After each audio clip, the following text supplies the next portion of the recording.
As we get closer to the winter time, a lot of us are not going to be driving our vehicles through the winter. My vehicle in particular happens to be rear-wheel drive. So being where I live, I have another vehicle. It's not going to see any snow. So I wanted to go over a few things to do when you're getting ready and winterizing your vehicle for storage. So in my case, I'm going to be in a garage. The car will be stored in a garage. Your case might be outdoors, and we'll touch off on both of those. So to start off the list, I call it the last drive. Go out, run the AC for a little while. The AC's freon that circulates to cause cold air has a lubricant in it, and that lubricant actually keeps your seals in the AC pump, the lines and so on, from drying out and rotting, which will then cause a premature leak. Freon does not run out in terms of wearing out. Freon lasts forever as long as it's within a closed system. It's when it leaks that you then don't have Freon anymore. So I suggest running the AC system for some time. Also, you're going to want to fill up your gas tank with preferably 93 or whatever highest octane you have available. Higher octane has a little bit longer of a shelf life than, say, 87. If you wish to do it with 87, I don't know, I just wouldn't do it. You're also going to want to wash the vehicle, get all the dirt out, get inside your wheel wells, get underneath, spray everything out so you don't have any dirt sitting anywhere over the time. You're probably going to want to do this on a warm day, because if you decide to store it the same day that you wash it, you're going to want it as dry as possible, especially if you choose to use a car cover. You do not want the car having moisture. A lot of car covers are not very breathable, and they'll keep the moisture in. It can lead to mold and mildew, holding moisture against parts that might cause it to prematurely rust. Throw a coat of wax on the car. I prefer this. It works fantastic. I love the nice slick finish that it leaves on it. It's cheap, easy to get. It works very well. You just go through, you wash the car like you normally would, make sure that it's dry, and then you put a nice little coat of that on there, wipe it down, you're good to go. Use the e-brake a couple times when you do your travels, unless of course you use auto hold already. If you're one that doesn't use the e-brake a lot, put it through a couple of cycles. That just makes sure that, you should use it every once in a while anyways on any vehicle you use. That way the one time you do use it, it actually releases like it's supposed to. So you're going to want to head and go do that. Another thing is tire pressure. You can look at your tires and see what the rated tire pressure maximum it is. I usually set my tires at about 45 to 50 psi. What we're doing is we're trying to avoid flat spots from it sitting in one place for a long time. But I also use tire savers, which are these things. You can get them on eBay or Amazon. As you can see, instead of having just the bottom part of your tire touching the ground, it actually has a big contour, which greatly lowers the chances of you getting a flat spot. While it's being stored, I think they're like 30 or 40 bucks.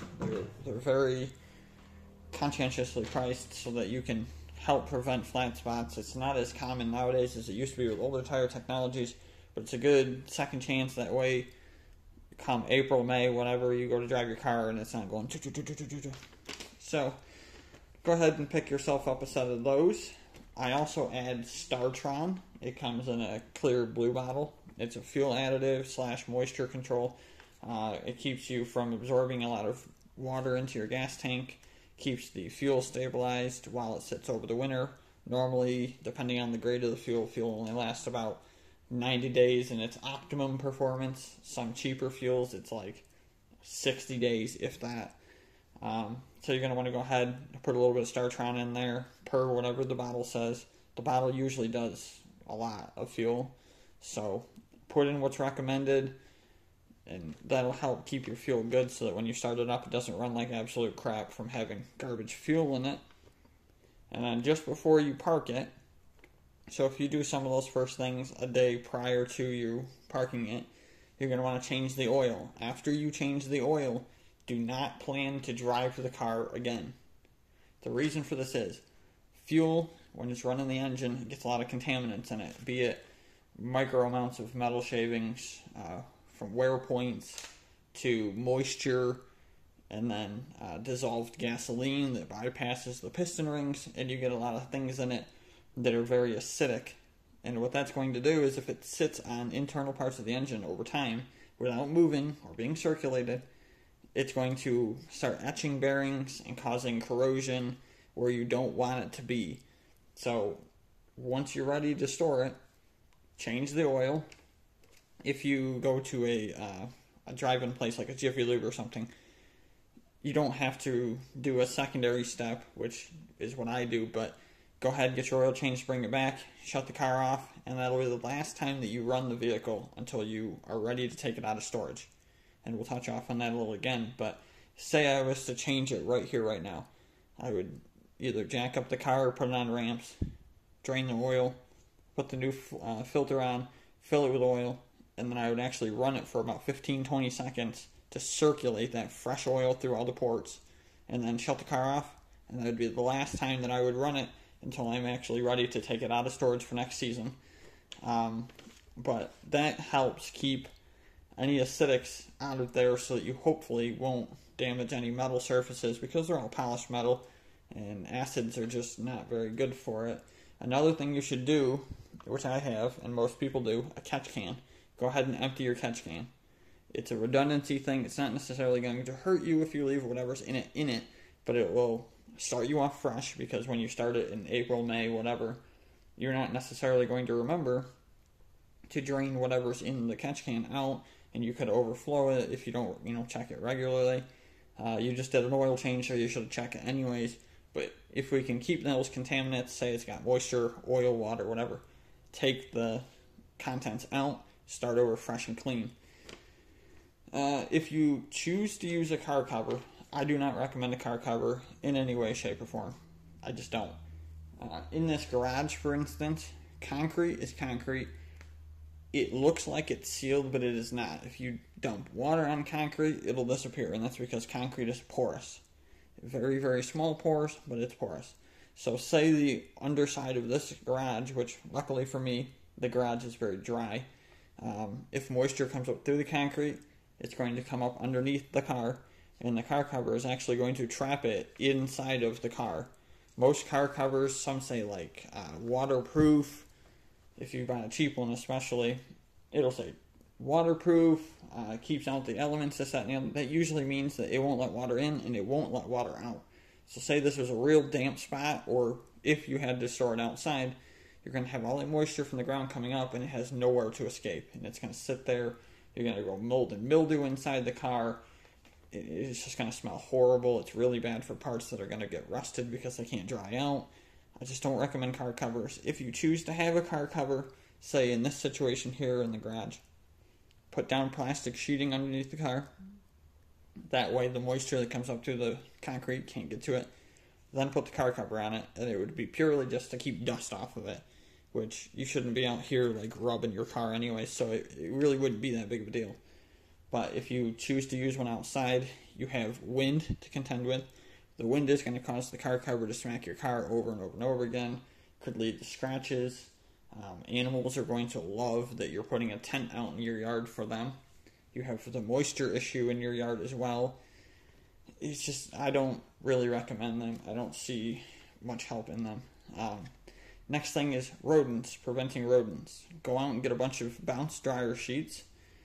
You're going to put one in the engine bay. Rodents like anything that has protein in it. That's like their thing. Ignore the mess of wires, but mice and rodents like protein or places to nest and hibernate. Up under here is your intake. If I can get it there. You can see I have a screen mesh on mine, but that is actually where the air from the outside of the car goes in to your HVAC system. So if you have outside air, that's where it comes in. You're going to want to put a dryer sheet in there. And then just put one in random areas. Say one there. Maybe one in this filter. One over here. One up there. One in there. Dryer sheets, super cheap. They come in a big box of them. I would do that.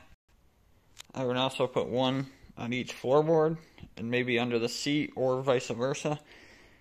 One in the glove box couldn't hurt. You know, it's not going to make your car stink, because bounce dryer sheets don't smell inherently horrible, but the mice and rodents do not like the smell of bounce dryer sheets. So go ahead and put those in there. Couldn't hurt to put one or two in the trunk. And then we're back in the exhaust section here. Whatever you have, if you have a custom setup like I do, I just have an exhaust on one outside port of each. If you have duals, put a dryer sheet in the start of each one. It keeps things from crawling inside of it. It can also help to keep moisture out if you plug it with something. Most of us have a stainless steel exhaust, so it's really not that big of a deal. It's more so an option for you. Next thing you're going to want to do is take a piece of paper and write a note on it. Write down the things that you need to remember that you've done to it before, you store it. Like dryer sheets, for instance. Write a note, put it right here on your steering wheel. Mark the location of the dryer sheets. That way, before you start the car next season, you remember to get them out. Be it in their exhaust, in the glove compartment, in the intake, whatever. Especially under the engine bay. You don't want any melting down in there. So make a note, put it on your steering wheel, in your cluster, wherever you can remember it. That way you can go ahead and get that dryer sheet or whatever else you might have done out before you start the car. One thing we'll touch off on is starting your vehicle.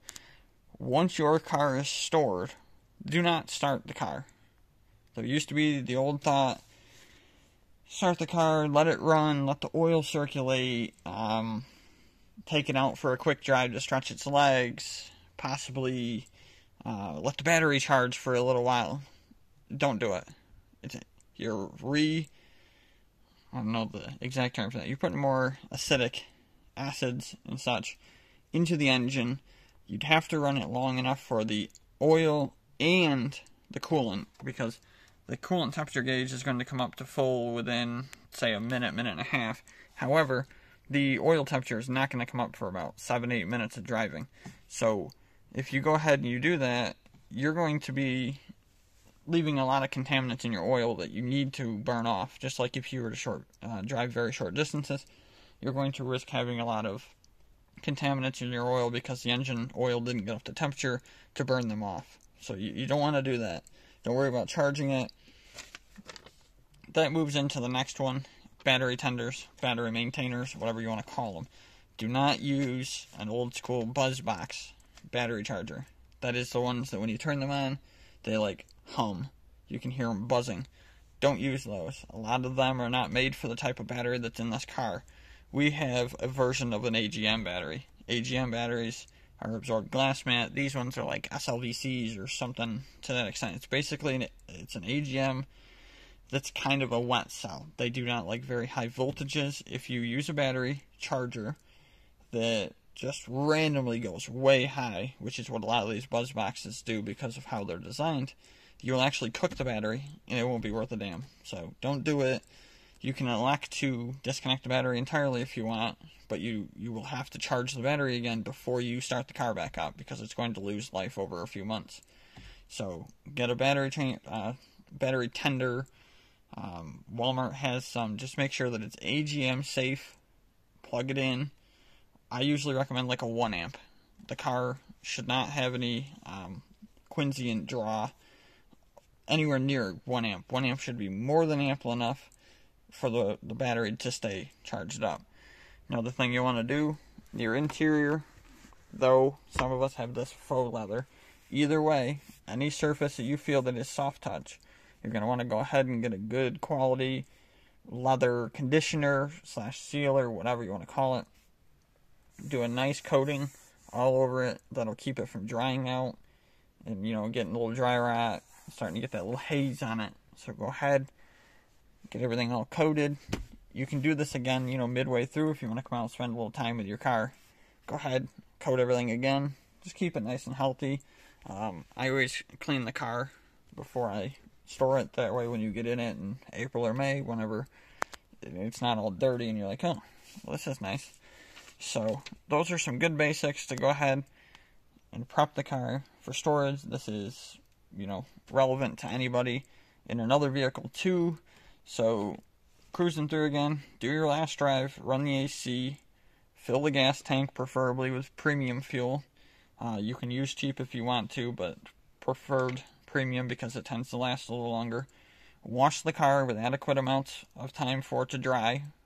Throw a coat of wax on it, whatever you decide to use. Use the e-brake a couple of times while you're out on that drive to help it cycle through. You should do this regularly anyways, say once every month or two, just to make sure it stays in good operation. Raise the tire pressures to 45 to 50. Make note of checking your tire pressure safeties. Check it to see what your maximum pressure is. Most should be well above 50. So I usually do about 45 to 50 psi. That'll help minimize flat spots. Add Startron fuel stabilizer to it. It comes in a blue bottle. You can get it at Walmart. Just before storing it, go ahead and change your oil. Empty the catch can if you have one. Make sure it's clean for the startups. Car covers, I do not recommend it. If you do, you may want to put plastic underneath the car so that moisture doesn't get trapped. It also makes a very good home for animals. And if it's in the wind, it's probably going to scratch the crap out of your car. Put the car on tire savers. They're very cheap. I think they're like $20-30 on eBay or Amazon. Bounce dryer sheets and all of the small nooks and crannies in the engine bay, glove compartment, under the seats, trunk. That'll keep the mice and rodents out. Ideally, you can use mothballs if you want to, but they stink. Write a note to remove the dryer sheets. You may also want to write a note to lower your tire pressures back to working pressure. Put a note on your steering wheel so that when you start the car at the beginning of the new driving season, when it gets warmer again, you remember to revert all of these changes. Clean the interior leather and all your touch surfaces with a leather conditioner of some sort. That way it stays nice and dry or lubricated and hydrated and doesn't start cracking, which isn't really a huge concern with a newer car. But it's a good practice either way. Get yourself a battery maintainer. A 1 amp is more than ample. Make sure it's good quality and it's compatible with AGM batteries. And then don't start the car while it's being stored. That about sums it up. If you have a meth injection system, beneficial to disconnect that line from the back. You can disconnect the lines under the hood if you want to. You should be able to leave them just fine. But I would recommend disconnecting the tank in case for some reason a seal gives out while it's in storage. Random things like that happen all the time. Or, best case scenario, in my opinion, empty the tank out of whatever residual methanol you have in it. Put water in it. That is, I think it's purified water or demineralized water. You can't use regular tap water. It has minerals and crap in it. Put just straight water in it and purge it through all the lines, all the jets. That way when you store it over time, you just have water in it. It's really not going to do you no harm. And then that'll pretty much sum it up.